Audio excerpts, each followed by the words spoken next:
They laughed at the 70-year-old inmate, called him weak, easy prey. But when the gang leader tried to make an example of him, no one laughed again.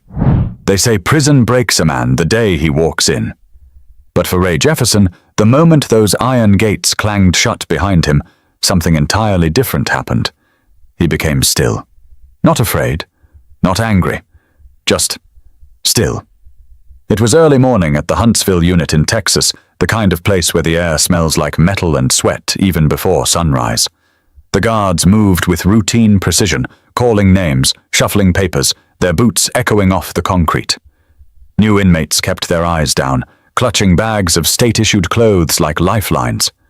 But Ray stood out. At 70 years old, with silver hair cropped short and a back slightly bent from years of training students in mixed martial arts, he looked like he belonged in a quiet neighborhood, maybe trimming hedges or feeding birds, not walking into a maximum security prison. The guard checking him in, Officer Rudd, gave him a long look. 70? You sure you're in the right place, old man? Ray's eyes met his, steady and calm. I made my choices. Now I'm making peace with them, Rudd smirked. Peace doesn't last long in here. Inside the noise was constant, metal doors slamming, laughter from unseen cells, the occasional shout that cut through the corridors like a blade. Every sound carried a message. You're not free anymore. When Ray stepped into his new block, Cell Block D, the noise shifted. Conversations dipped for just a moment. Dozens of men, mostly younger, turned to look. A few snickered, others muttered things under their breath. An older inmate was rare enough, but one who didn't look scared. That was something new. A tall man sitting by the wall, tattooed arms crossed, muttered to his friend, "He won't last a week." Ray didn't react. He scanned the place like he was assessing a fight gym. Corners, exits, potential threats. He didn't look nervous, but his breathing was measured, deliberate. Years of conditioning were still with him, hidden beneath the wrinkles and calm exterior. At lunch, he sat alone. The smell of mashed potatoes and boiled beans filled the room. Conversations buzzed in pockets. Across the room, a man with a buzz cut and sharp, cold eyes watched him. Tyler Briggs. Tyler wasn't loud. He didn't need to be. He ran the white gang that dominated Block D. Tattoos covered his neck, and there was always a half smile on his face, one that told you he enjoyed being feared. "Old man looks lost," Tyler said, flicking a piece of cornbread at Ray's table. His crew laughed. Ray didn't look up. He kept eating. One of the younger inmates whispered, "That's Briggs." "You don't ignore him," Ray replied quietly. "Everyone's a somebody until they meet the right reason not to be." The kid blinked, unsure if it was wisdom or madness. After lunch, the guards led Ray to his cell, second floor, middle tier. The air was thick with humidity and the scent of bleach. His new cellmate hadn't arrived yet. Ray set down his bag, folded his uniform, and sat on the lower bunk. He pressed his palms together, eyes closed, and began slow, silent breathing. Outside the cell, inmates passed by, some curious, others amused. "Look at Grandpa Zen," one of them joked, but Ray didn't move. He was thinking about the night that brought him here. One wrong decision, defending someone when he should have walked away. It hadn't been malice that landed him behind bars. It was pride, a lifetime teaching control, undone in a single moment of anger. Still, there was no regret in his posture, just acceptance. By evening, the yard filled with noise again. Tyler Briggs walked the perimeter, laughing with his crew, a cigarette hanging from his lips. He looked up toward Ray's cell. Their eyes met briefly. Tyler smirked. "Old man's gonna make my week interesting," he said to one of his men. Back inside, lights dimmed. The prison quieted to the sound of distant chatter and the occasional clank of metal. Ray lay back on his bunk, staring at the ceiling. He wasn't afraid of the men here. What worried him was the violence hiding behind boredom. In this place, fear wasn't what kept you alive. Discipline did. The next morning, as he lined up for roll call, a guard nudged him forward impatiently.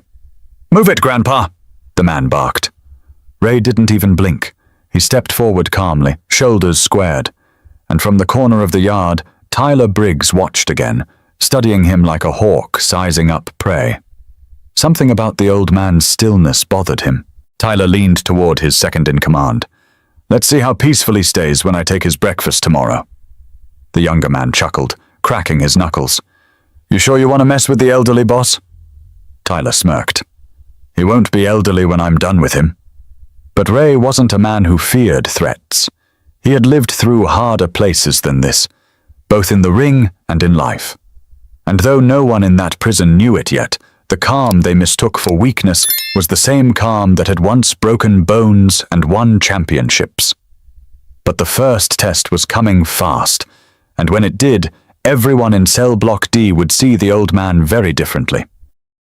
Morning in prison hits differently. The noise, the smell, the routine, everything designed to remind you that you're not in control. But for Ray Jefferson, control was all he had left. By his second day inside the Huntsville unit, the rhythms were already familiar. Wake-up bell at 6, line-up by 6:30, breakfast by 7. No freedom, no privacy, no softness in the voices of the guards. Every movement was dictated by rules, but Ray followed quietly, never complaining, never reacting. He knew something most men didn't. If you wanted to survive here, the fight wasn't with the others. It was with your own instincts. In the cafeteria, he sat at the end of the long steel table again, alone, spooning watery oatmeal while conversations rippled around him.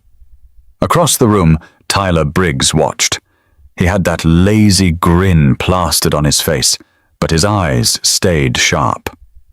"Man's got nerve," Tyler said to his right-hand man, Duke Keller, a burly guy with faded knuckle tattoos and a scar running across his eyebrow. "Or he's just senile," Duke replied, chewing on a piece of toast. "Ain't said a word to nobody since he got here." Tyler leaned back. "That's what I don't like. Quiet men think too much. I'll bet you he's hiding something." That afternoon, during yard time, Ray walked laps along the fence line. Not fast, not slow. Steady. The sun was punishing, bouncing off the concrete. Around him, men lifted weights, smoked cigarettes, or watched from the shade. Tyler stood with his crew near the basketball court, pretending not to notice, but every few seconds his gaze flicked toward the old man. Eventually, Duke spoke up. "You really gonna bother him? He looks harmless." Tyler smirked. "That's exactly why. Everyone's watching, Duke. Can't let some grandpa walk around here acting like he owns peace of mind. This ain't church." He dropped the cigarette and stomped it out. "Tomorrow morning. Cafeteria. Let's make an example." Back in the cell block, Ray was returning from laundry duty when a young inmate with nervous energy stepped beside him. "You shouldn't eat alone," the young man said quietly. "Briggs doesn't like it when new guys act different." Ray turned slightly, recognizing him from earlier. "You got a name?" "Dion McCarthy. I'm your new cellmate." "Got moved this morning." Ray gave a small nod. "Then I guess we'll get used to each other." Dion hesitated. "You don't know who Briggs is, do you?" "I know his type," Ray replied calmly. Dion sighed. "He runs this place. At least he thinks he does. He picks targets, guys who won't fight back. That's how he gets respect."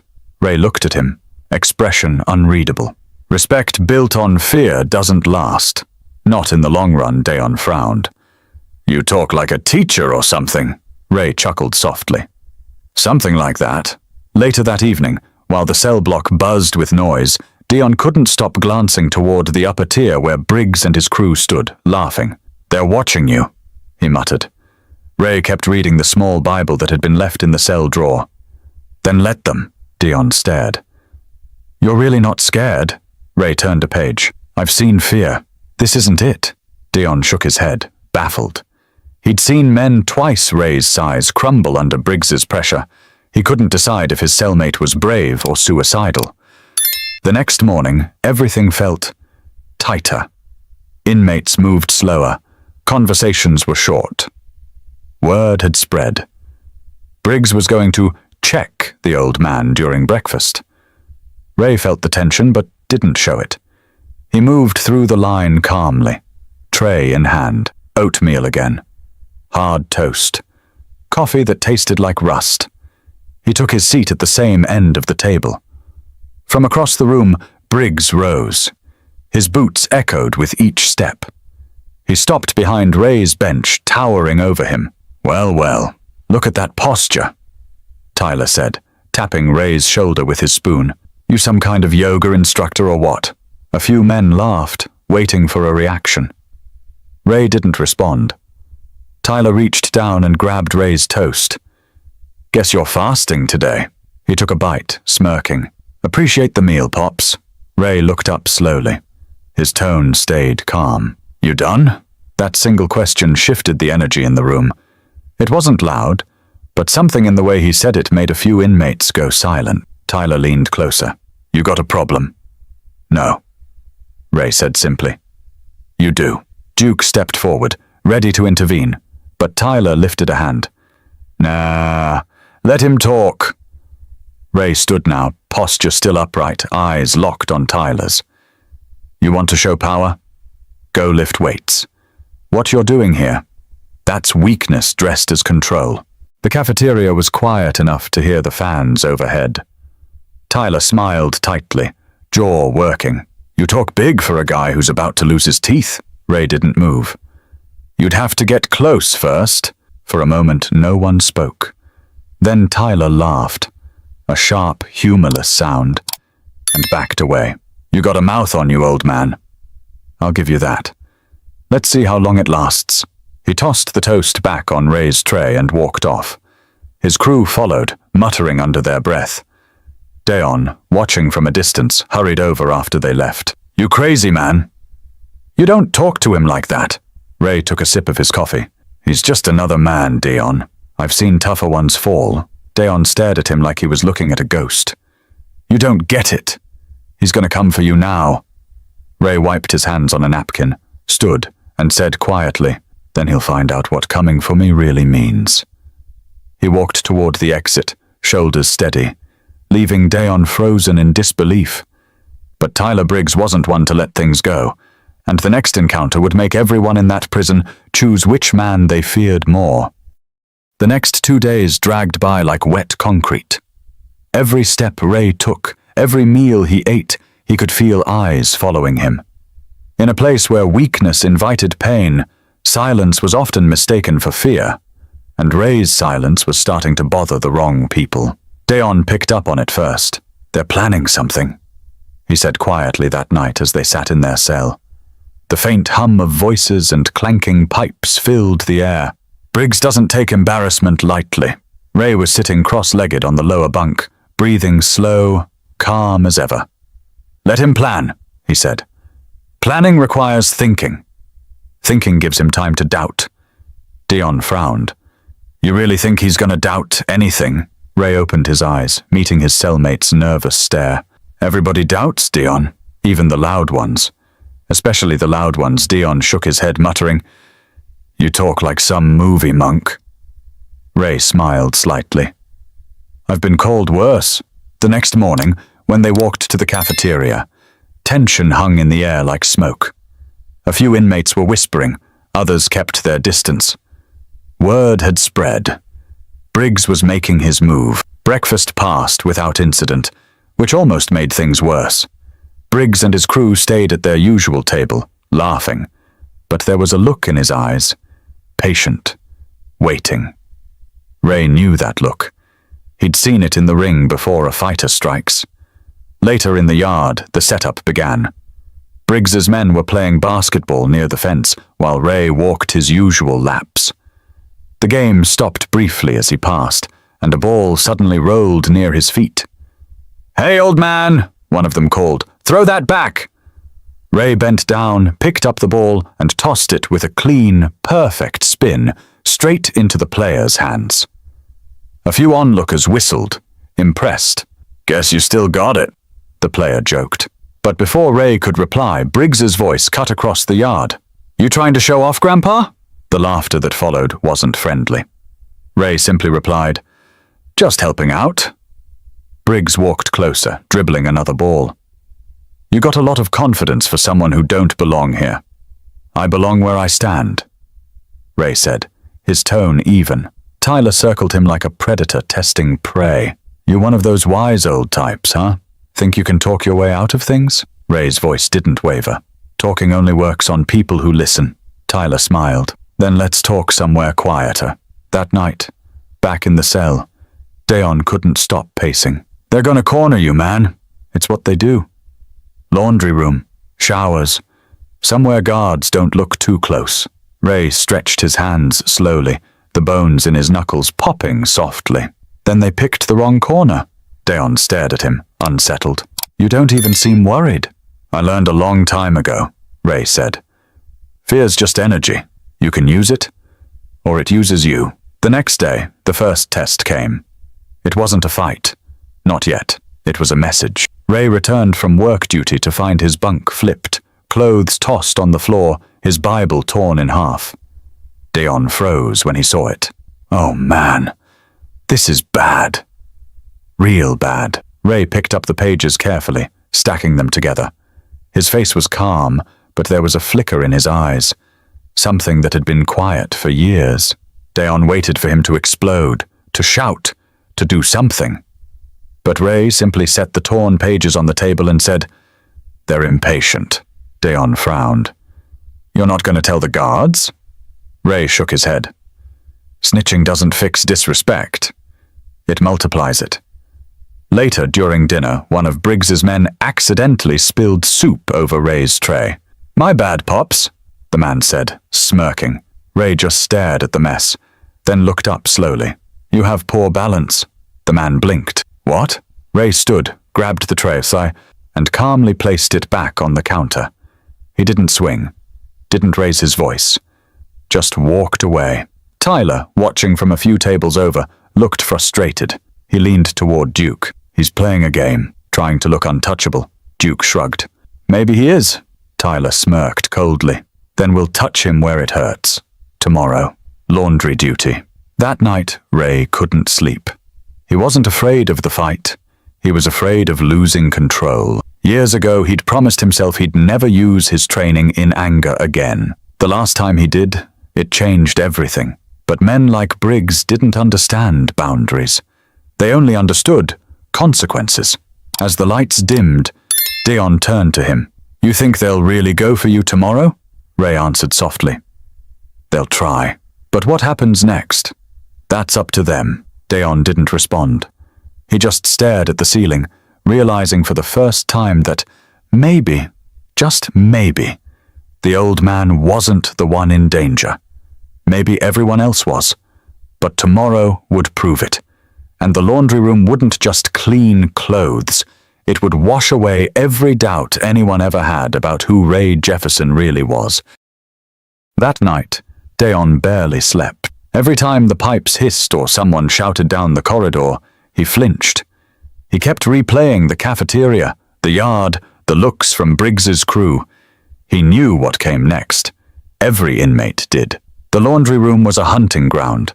No cameras, no guards for at least 10 minutes at a time, just machines, steam, and payback. But Ray? He was calm, lying on his bunk, eyes closed, hands folded on his chest like he was meditating. The rhythmic hum of the ventilation didn't bother him. He wasn't ignoring what was coming. He was preparing for it. Around midnight, Deon finally whispered, "You ever fought in a place like this before?" Ray didn't open his eyes. "Not like this. The ring had rules. This place doesn't." "So you really used to fight?" Deon asked. Ray sat up slowly, his voice low but firm. "I trained fighters. Coached for 25 years. MMA, old school discipline. Taught men how to stay calm when someone's trying to break them." Deon raised an eyebrow. "And you ended up here? Why?" Ray looked at the ceiling for a moment. "Someone attacked my son-in-law in a parking lot." I stopped it, but I went too far. Silence stretched between them. "You mean?" Ray didn't finish the sentence. "Control is a muscle. You stop training it, it fails you." Deon nodded slowly. He was starting to understand the quiet around Ray wasn't weakness. It was recovery. A man patching together a life of discipline after losing it for one brief, irreversible moment. The next morning, the air felt heavier. The guards barked orders, the clang of gates echoed, and every inmate knew when the day smelled like trouble. Dayon tried to talk Ray out of going to laundry duty. Skip it. Tell them you're sick. Do something. Ray buttoned his jumpsuit calmly. Running teaches people they can chase you. Dayon threw his hands up. Man, you're talking like some Yoda-type sensei. This ain't a lesson. This is survival. Ray gave him a look. Not angry, not pitying, just knowing. Survival is the lesson. When Ray entered the laundry room, the heat hit him first. The industrial dryers rumbled, steam rising in thick clouds. The air was heavy with detergent and tension. Briggs's crew was already there, 3 of them pretending to fold sheets, another stacking uniforms. Too calm, too quiet. Dayon had managed to get himself on a different work list, but he was watching from the hallway through the small square window in the metal door. His chest tightened. Tyler Briggs appeared last, carrying a bag of dirty linens over his shoulder. "Morning, Grandpa," he said, letting the bag hit the floor with a wet thud. "Heard you're good with your hands. Let's see what you can do with these." He kicked the bag toward Ray. A wave of laughter followed. Ray didn't react. He started folding one of the uniforms methodically, as if nothing was wrong. That calm only made Tyler angrier. "You really think you're better than me?" Ray didn't look up. "No, but I think you're trying too hard to prove something." That line hit deep. Tyler's grin faded. "What did you say?" Ray finally looked him in the eye. "Men who pick on the weak. They're just trying to remember the last time they didn't feel small." Duke took a step forward. "You got a death wish, old man?" Ray sighed softly. "No, but you might." Tyler snapped. "Hold him." The 3 men moved fast, but Ray moved faster. Years of muscle memory exploded through his body. He sidestepped the first grab, caught the attacker's wrist, and twisted sharply. Clean. Efficient. The man's knees buckled before he hit the ground. The second came swinging wild. Ray ducked low, swept his leg, and the man went down hard, gasping. Duke lunged from behind, but Ray turned with a precision that didn't come from panic. It came from discipline. He shifted his weight, grabbed Duke's collar, and used his momentum against him. Duke crashed into the table, metal clanging like a gunshot. Steam filled the air. The whole room froze. Tyler stood there, jaw tight, breathing hard.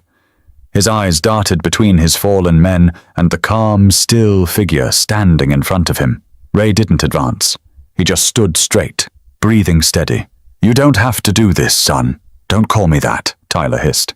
"Then act like you're not," Ray said. "Walk away while you still can." For a moment, it looked like Tyler would rush him, but something in Ray's expression stopped him. There was no fear, no gloating, just unshakable certainty. Tyler spat on the floor and stepped back. "You just made the worst mistake of your life." Ray didn't respond. He simply said, "Maybe, but I made it standing up." When the guards finally entered minutes later, the room was eerily calm. 3 men groaning on the floor, Ray quietly folding uniforms again. No one said a word. Back in the cell, Dayon looked at him like he was seeing a myth come alive. "I saw it, man. You dropped them like it was nothing." Ray sat down, rubbing his hands with a towel. "Nothing is ever nothing. It all costs something." Dayon frowned. "What do you mean?" Ray looked at him, tired but composed. "Peace doesn't come free. You have to fight for it. But the trick is knowing when the fight's worth it." But the fallout was just beginning. Word was spreading fast, and in a place like Huntsville, respect and By the next morning, everyone inside Cell Block D had heard what happened in the laundry room. 3 men laid up in the infirmary, one with a broken wrist, one with cracked ribs, and another too humiliated to talk. The story spread fast, and each retelling made Ray Jefferson sound less like a man and more like a ghost that had come to collect old debts. Some inmates started giving him nods of respect when he passed. Others stepped out of his way completely. Even guards looked twice, quietly joking about how an old man had embarrassed one of the most feared gangs in the block. But not everyone found it funny. Tyler Briggs had spent years building a reputation built on fear, one that could crumble overnight if he didn't regain control. And nothing burned more than realizing his new enemy didn't even want to fight him. That evening, while most of the inmates watched TV in the day room, Tyler sat in the corner with his crew. Duke's arm was bandaged, and he was glaring at the floor. The others kept quiet, waiting for their leader to speak. Tyler finally broke the silence. "We're not done." Duke looked up. "Boss, that old man's dangerous. He's not just some fighter. Tyler slammed his hand on the table. "I don't care what he is. You think I'm letting some gray-haired nobody make me look weak? Nah, we handle this our way." One of the younger guys hesitated. "You sure?" "Word is the guards are watching him now." Tyler smirked. "Then we do it where guards don't look. Make it quiet, make it hurt." He leaned back, eyes cold. "You don't beat a man like that with fists. You beat him with fear." That night, Dayon noticed Ray cleaning the floor of their cell, his movements steady and focused. He wanted to say something encouraging, but worry was written all over his face. "Everyone's talking," Dayon said softly. "They say Briggs ain't letting this go." Ray wrung out the mop and replied, "That's his choice." Dayon frowned. "You ever think about asking for a transfer?" "You could request solitary for safety." Ray looked up, half smiling. "I didn't come here to hide." "You don't run from what life puts in front of you. You meet it, deal with it, and walk out better." Dayon sighed. "Yeah, well, around here, walking out ain't always an option." The next day, Ray's work detail changed. He was moved from laundry duty to yard maintenance, something that sounded harmless enough. But he could feel the setup the moment he stepped outside. The air felt charged, too many familiar faces pretending not to look. He picked up a rake and began clearing debris near the fence. Across the yard, Briggs and Duke were working trash detail, pushing carts closer to his area with each pass.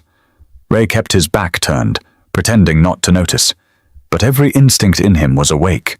"Yo, old man," Tyler called. "Missed you in laundry today. You hiding from me now?" Ray didn't respond. He raked another pile of dirt and leaves. That silence made Tyler grin. "I guess you only fight when there's an audience." Ray finally looked up. "Fighting's easy. Control's the hard part," Duke scoffed. "You think you're better than us, huh?" "No," Ray said simply. "But I'm not worse either." That line caught a few ears nearby. Even inmates who had nothing to do with the argument stopped pretending to work. Something about the old man's calmness unsettled them all. It wasn't arrogance, it was mastery. Tyler stepped closer, just within arm's reach. "You think you taught me something in that laundry room?" "You didn't teach me a damn thing." Ray looked at him with quiet pity. "That's because you weren't ready to learn." Duke moved first this time, trying to blindside him with a shove. Ray sidestepped easily, letting Duke stumble past. No punches, no retaliation. The guards shouted from across the yard, "Break it up!" Everyone froze, including Briggs. They knew getting caught meant losing yard privileges for a week, maybe more. Tyler forced a smirk, trying to save face. "You lucky old man. Next time, you're not walking away." Ray lowered his rake. "That's what you said last time." The yard buzzed again as the guards separated them. But behind the smirks and fake laughter, Tyler was seething. Every word, every calm reaction from Ray felt like a direct challenge. He wasn't losing control of the block because of some aged fighter. He was losing it because that man refused to play his game. Later that night, Tyler cornered one of the guards near the laundry hall, a man known to look the other way for a few favors. "We need some privacy tomorrow," he muttered. 5 minutes, maybe 10. The guard hesitated. "You're already on thin ice." Tyler slipped something small into the guard's palm, a folded note with a few commissary credits and a name. "You didn't see me." The guard pocketed it and walked off without a word. Back in his cell, Dayon couldn't stay quiet. "You're really not scared at all, huh?" Ray glanced at him. "Being scared doesn't help you breathe better. I'm just focused." Dayon leaned forward. "So what, you're just waiting for them to try again?" Ray looked at him with quiet certainty. "I'm waiting for them to realize the fight they're picking isn't against me. It's against the part of themselves they keep trying to bury." Dayon blinked, confused but somehow moved. You talk like every punch got a meaning. Ray gave a small smile. It does if you've been hit enough times. The following morning, the tension in the air was almost visible. Inmates whispered as Ray walked to his new assignment, back in the laundry room. But this time, no one was laughing. Everyone knew something was coming, and when it did, the walls of Cell Block D would never forget it. The next morning felt different, too quiet, too controlled. Even the guards seemed to walk slower, glancing toward the laundry room door like they already knew what was about to happen. Word travels fast in prison, especially when it smells like blood.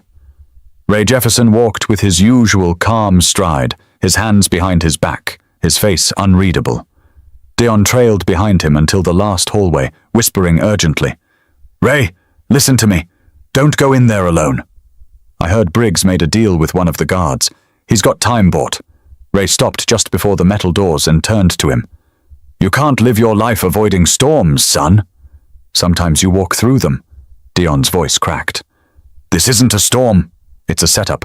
Ray gave him a look that silenced the protest. It wasn't arrogance. It was something deeper. Acceptance. He pushed open the door and stepped inside. The room was hot and wet, full of thick steam and the mechanical growl of dryers. The air smelled of bleach and burnt fabric. For a moment, it looked empty. Just piles of sheets, metal tables, and a slow-dripping pipe near the ceiling. But Ray knew better. He walked toward the back counter, sorting uniforms with deliberate slowness. Every sense in his body was alert. The steady rhythm of the machine's masked footsteps, but he could feel the shifts in air, the faint scrape of rubber soles against tile. Then he heard a low voice from behind one of the dryers. "You came back, old man. Brave or stupid? I can't tell which." Tyler Briggs stepped out first, shirt rolled up to his elbows, a look of cold satisfaction on his face. Two of his crew followed, different men this time, leaner, quicker, meaner looking. The door behind Ray shut with a metallic thud. Ray didn't turn around. "You ever get tired of losing, Tyler?" Tyler smirked. "You ever get tired of talking like a preacher?" Ray kept folding. "You mistake calm for preaching. That's your problem." Tyler stepped closer, his boots squeaking on the damp floor. "You humiliated me. You made my guys look weak." "No," Ray said softly. "You did that yourself." That line sliced through the air. The two younger men tensed. Tyler's smile faded. "Grab him," he said quietly. The first man lunged. Ray sidestepped, his motion fluid and effortless. He caught the attacker's forearm mid-swing, twisted it in one swift movement, and used his weight to guide him down. The man's body hit the floor with a crack. The second man came in swinging, a broken mop handle raised like a bat. Ray ducked under it and countered with a precise strike to the ribs. The sound was sharp, controlled, not wild. The man gasped, the air leaving his lungs all at once. Tyler stood frozen for a second, realizing this wasn't like before. This wasn't just survival. This was training, the kind you couldn't fake. Ray straightened, breathing steady. "You still have time to walk away." Tyler's face twisted. "You think you're teaching me something, old man?" "You think I need your lessons?" Ray's voice dropped low. "Everyone learns eventually. The question is how much pain it takes." Tyler lunged, throwing a wild punch. Ray caught it midair, rotated his hips, and redirected the motion.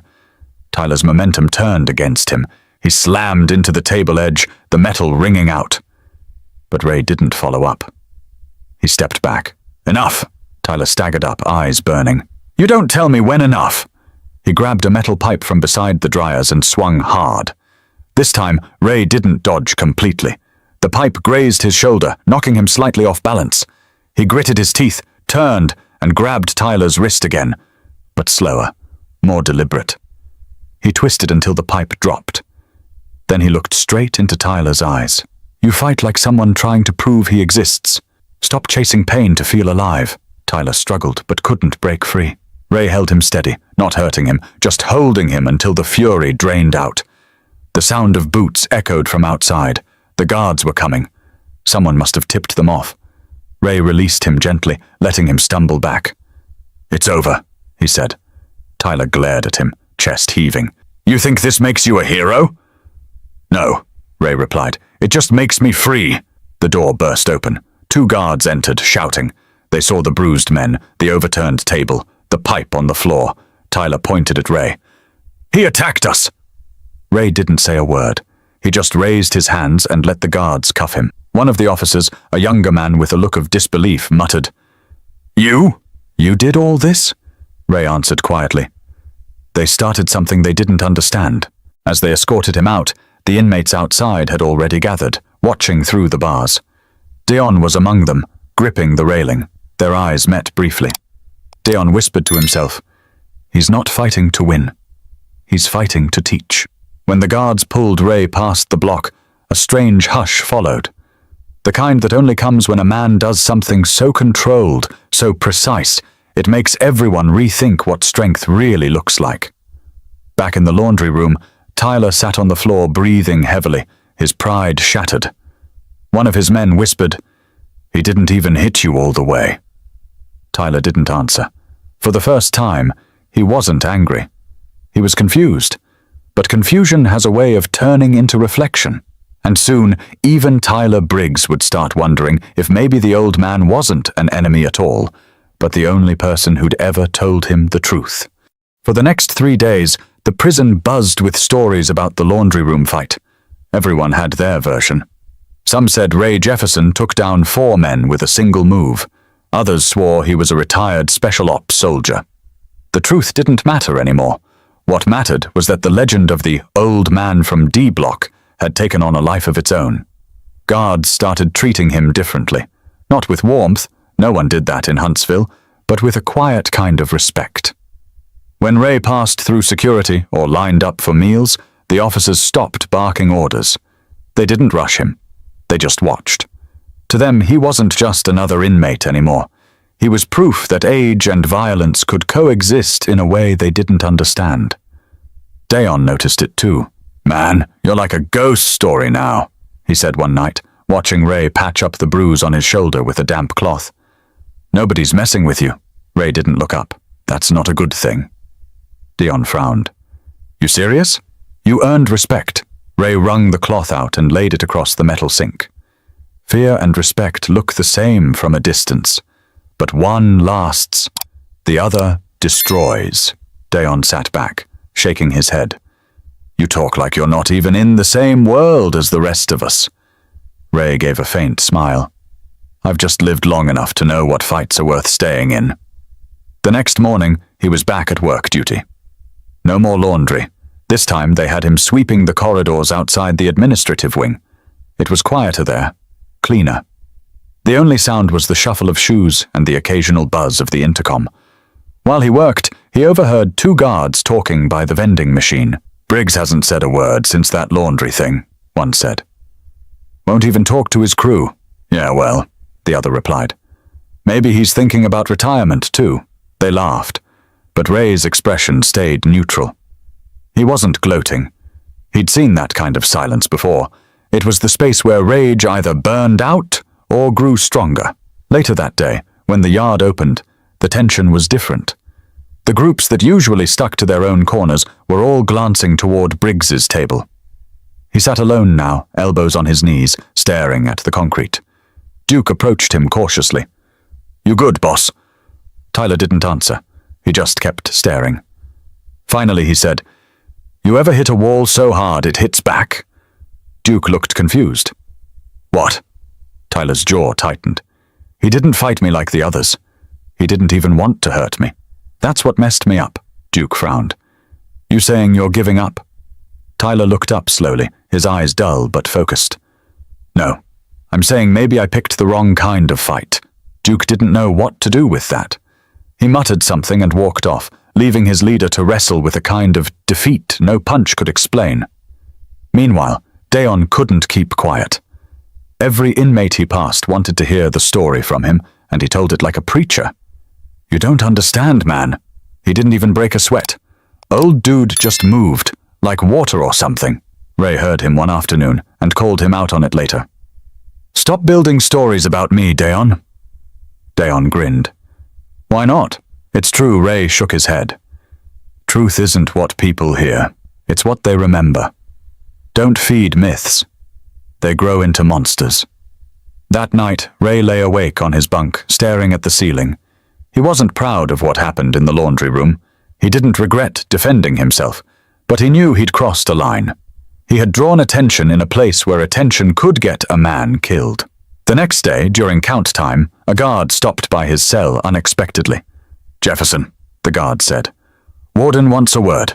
Ray followed quietly to the administrative office, where Warden Halloran, a woman in her 50s with sharp eyes, was waiting behind a cluttered desk. She studied him for a long moment. "I've been doing this job 20 years, she said finally.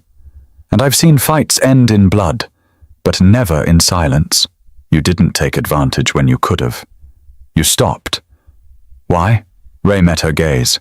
"Because I wasn't trying to win. I was trying to stop something before it went too far." The warden nodded slowly. "Men like Briggs don't usually stop." "You think he will?" Ray shrugged. "That depends on whether he's more afraid of me, or himself." She studied him a moment longer, then sighed. "Keep your head down, Jefferson. This place doesn't reward restraint." Ray gave a slight smile. "It never has, ma'am. That's why I'm here." When he was escorted back, inmates watched from behind bars. They didn't know what the warden had said, but they could see it in Ray's eyes. Nothing had changed, and yet everything had. Later that evening, Tyler Briggs passed him in the corridor. No insults this time. No smirk. Just a silent stare. For the first time, Tyler didn't see a frail old man. He saw something heavier, something immovable. Ray didn't look away. He simply gave a small nod and kept walking. That nod lingered in Tyler's mind long after. It wasn't a threat. It was a mirror. But in a place built on pride and fear, mirrors can be dangerous, and soon Tyler Briggs would have to face what his reflection had been trying to tell him all along. It was late afternoon when it finally happened. No guards, no crowd, no tension in the air. Just two men sitting at opposite ends of the prison yard, shadows stretching long across the cracked concrete. For the first time since the laundry room incident, Tyler Briggs walked toward Ray Jefferson without his crew. The yard was unusually quiet, the kind of silence that carries weight. A few inmates watched from a distance, pretending not to. Everyone knew this wasn't another fight. It was something else. Tyler stopped a few feet away. "You got a minute?" Ray didn't look up from the small patch of dirt he was raking. "You're already taking it." Tyler gave a small, dry laugh. "Guess I deserve that." He hesitated, shifting from one foot to the other. For a man who'd spent years ruling through intimidation, he suddenly looked unsure. "I don't get you," he said finally. "You don't act like the rest of us. You don't talk like you're scared, but you don't act like you want trouble either. So what's your deal, old man?" Ray set the rake down and leaned against it. "You want honesty?" Tyler nodded. "I'm tired," Ray said simply. "Not the kind of tired that sleep fixes. The kind that comes from spending half your life proving something to people who were never watching." Tyler frowned. "What's that supposed to mean?" Ray looked him dead in the eyes. "It means you're doing the same thing." Tyler laughed once, sharp and bitter. "You think you know me? I've known 100 men like you," Ray said. "Strong, angry, looking for someone to pay for what they can't fix." Tyler's face tightened. "You don't know what I've been through." "Then tell me," Ray said quietly. For a long moment, Tyler didn't answer. Then, almost against his will, the words came. "My old man used to hit me for breathing wrong. Told me fear made men soft. So I learned to hit first. Never stopped." Ray nodded slowly. "And it worked. Until it didn't." Tyler's jaw clenched. "You think I like being this way?" "I think you don't know any other way," Ray replied. "But that's not the same thing." The conversation hung between them, thick with things neither man wanted to admit. Ray studied him carefully, the same way he used to study fighters before a match. He could see the tremor in Tyler's hand, the tension in his shoulders, the way he looked around before answering, as if expecting mockery. Ray said, "You're not afraid of people, Tyler. You're afraid of silence. You're afraid of what happens when no one's scared of you anymore." Tyler's mouth opened, then shut. He looked away, eyes scanning the yard. "You think you're some kind of therapist now?" "No," Ray said calmly. "Just a man who learned too late that fighting the world doesn't make you strong. It makes you lonely. Tyler rubbed the back of his neck. You talk like you never made a mistake in your life. Ray chuckled softly. I made one big enough to cost me everything.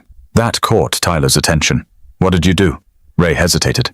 The memory still stung. I hurt a man worse than I meant to. I was protecting someone I love, but I stopped thinking. And when you stop thinking, you stop being who you are. Tyler stared at him. That's why you're here. Ray nodded once. You can't undo it. You can only live with what's left. For the first time, Tyler's expression shifted. Something close to understanding flickered across his face. He sat down on the edge of the concrete planter across from Ray, silent for a long while.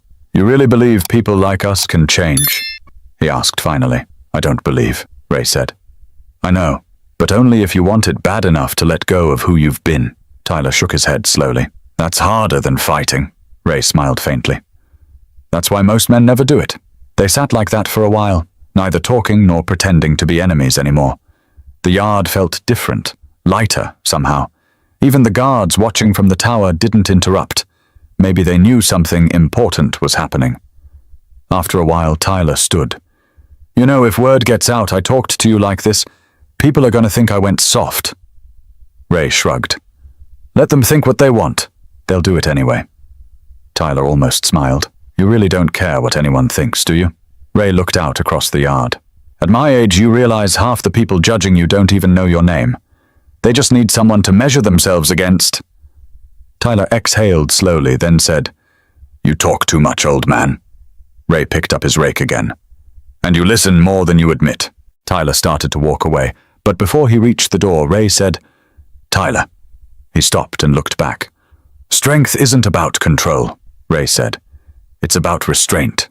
You already know how to hit hard. Try learning when not to. Tyler didn't respond, but something in his face changed.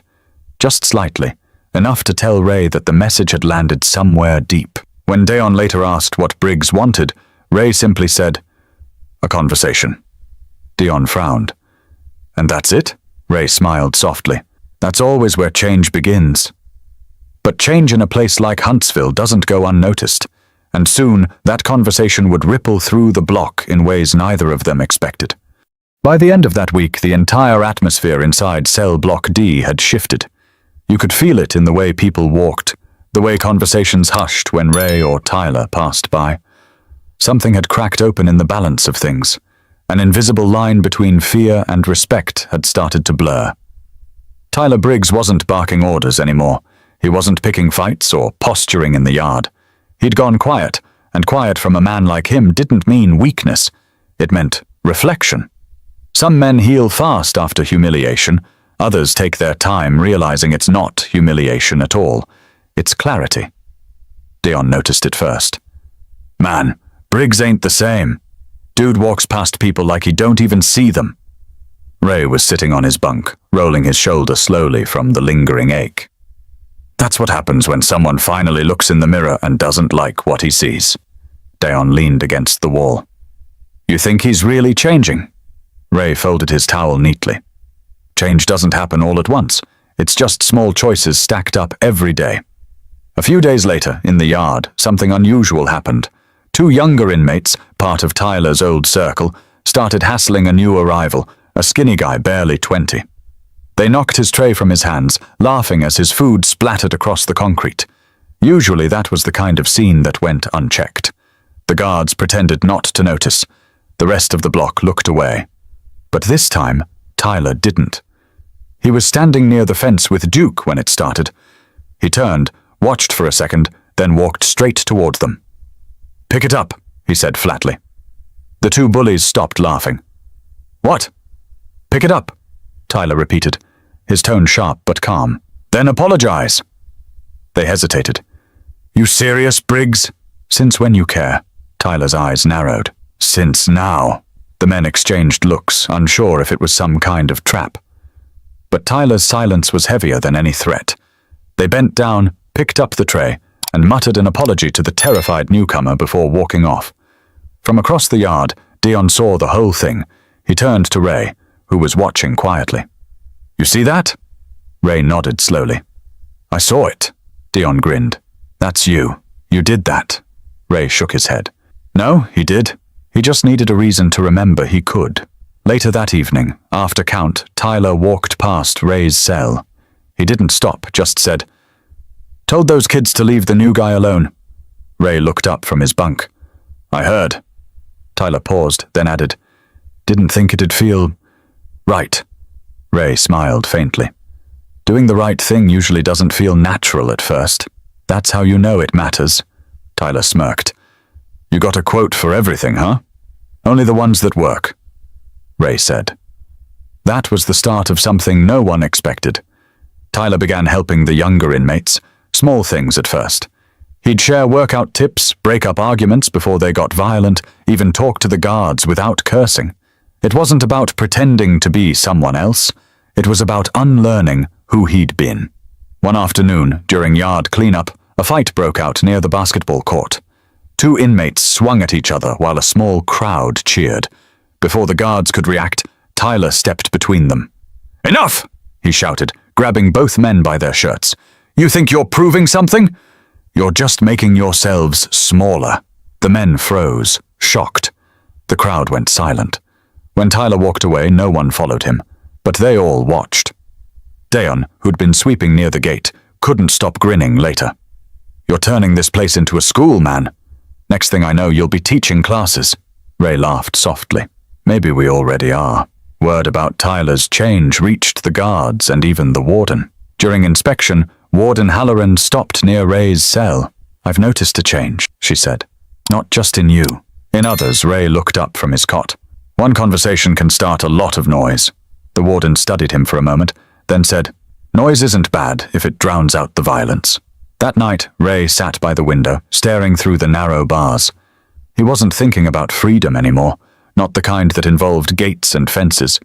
He was thinking about peace, the kind you carry inside, even when the world refuses to give it. Deon broke the silence. "You ever think about what you'll do when you get out?" Ray smiled quietly. "I'll probably open a small gym. Teach kids how to fight so they never have to." Deon nodded. "You think Briggs'll come help?" Ray chuckled. "He might. But I think he's already doing that in his own way." The next day proved him right. During lunch, a group of inmates were arguing loudly over a missing radio. Voices were getting sharp, fists clenching. Tyler stepped in again. No weapons, no shouting, just presence. "Stop," he said. "If it's gone, it's gone. Ain't worth the hole you'll dig over it." And just like that, they backed down. It wasn't the kind of power the gangs understood. It was quieter, stronger. Even the guards started noticing. One whispered to another, "You see Briggs lately?" Different man, his partner nodded.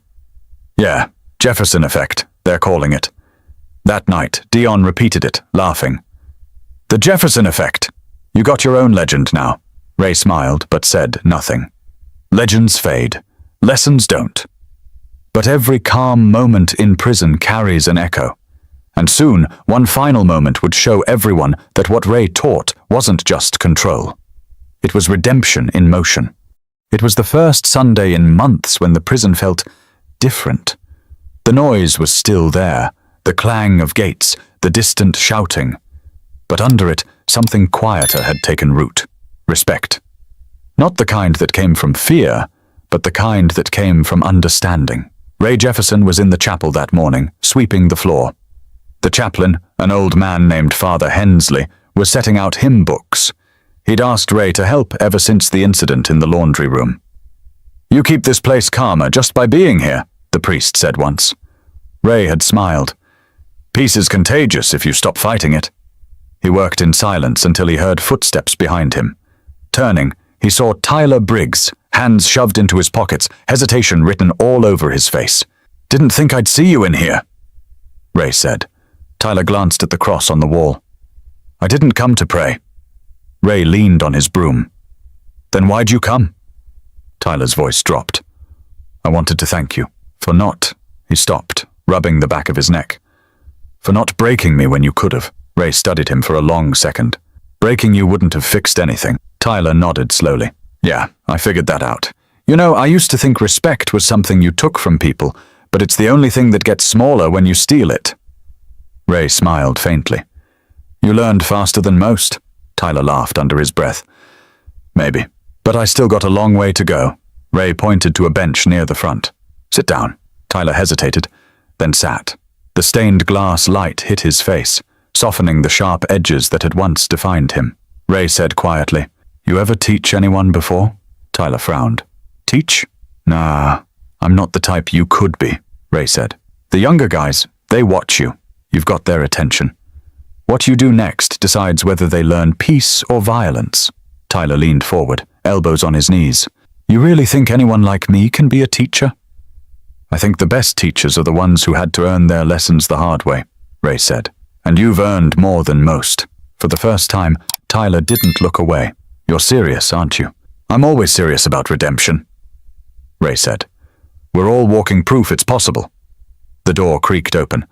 Dion poked his head in, trying not to interrupt. Hey, Ray. Bible study's starting soon. You coming? In a bit, Ray said. Dion noticed Tyler sitting there and grinned. Didn't expect to see you here, Briggs. Tyler shrugged. Didn't expect to be here either, Dion laughed. Guess miracles happen. Ray gave him a look that said, Go easy, and Dion backed off. All right. I'll see you all in the yard later. When he left, the chapel went quiet again. The light through the windows shifted, painting red and blue streaks across the floor. Tyler said softly, You ever wish you could go back? Do things different? Ray exhaled slowly. Sometimes. But then I remember. If I hadn't fallen, I'd never have learned how to stand the right way. Tyler nodded, taking that in. You ever miss fighting? Ray chuckled. Every day. But I found something harder. Forgiving yourself. Tyler's jaw tightened. How'd you do it? Ray leaned back against the pew. By forgiving others first. They sat there for a while, the silence easy now, not heavy like before. When the chapel bell rang, Tyler stood, hesitating at the door. You really think I can change what people think of me? Ray smiled. Start by changing what you think of you. The rest follows. Tyler grinned slightly. You should have been a preacher. I was an instructor, Ray said. Same job. Different gloves. Tyler laughed, shaking his head, then walked out. That afternoon, the yard looked different too. Briggs was talking to the younger inmates, not shouting, actually talking. Ray watched from the bench with Dion beside him. Dion elbowed him lightly. You see that? Briggs out here giving advice like a coach. Ray nodded. Told you he'd find his way. Dion smirked. You ever realize you're like a walking quote book? Ray laughed softly. Maybe. But if a few of them stick, it's worth it. The sun dipped low behind the fence. For once, the yard wasn't chaos. It was calm. Men lifting weights, talking, even laughing. A few nodded at Ray from across the field. Dion said quietly, You really changed this place. Ray looked around. No, they did. I just reminded them who they could be. As evening fell, the final count was called. Guards herded the inmates back toward their cells. The sound of boots and keys echoed, but the energy was different now. Less anger, more awareness. Back inside, Ray sat on his bunk, the same old Bible resting on his knees. Its torn pages were taped back together, fragile but whole, much like the men around him. Dion spoke from the top bunk. You ever think they'll remember you when you're gone? Ray smiled faintly. Maybe not my name, but maybe a piece of what I tried to teach. He looked at the taped pages one more time and said softly, Strength isn't about how hard you hit. It's about how much peace you can hold when everything around you's falling apart. The lights dimmed. The noise faded. And somewhere down the corridor, Tyler Briggs laughed for the first time in years. A full, genuine laugh. Ray closed his eyes. For the first time since stepping through those prison gates, he felt free. And if you're listening to this story right now, remember, real strength has nothing to do with age or power. It's about what you choose to do with both. So if this story meant something to you, subscribe for more stories like this. Stories about people finding light in the darkest places.